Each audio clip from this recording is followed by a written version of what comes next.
Civil Service Exam Reviewer. Verbal ability. Paragraph organization. A. They allow students to apply what they have learned in real-life situations. B. Experiential learning methods such as internships and project-based activities are highly effective. C. This approach enhances understanding and retention compared to traditional classroom lectures. D. As a result, learners often develop practical skills and greater confidence. What is the correct organization of the paragraph? Pause if you need more time to figure out the answer.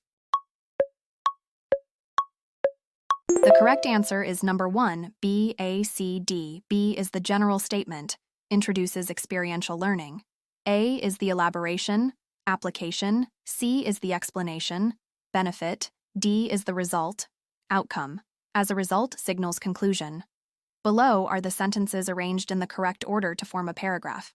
Experiential learning methods, such as internships and project-based activities, are highly effective. They allow students to apply what they have learned in real-life situations. This approach enhances understanding and retention compared to traditional classroom lectures. As a result, learners often develop practical skills and greater confidence. Did you get it right?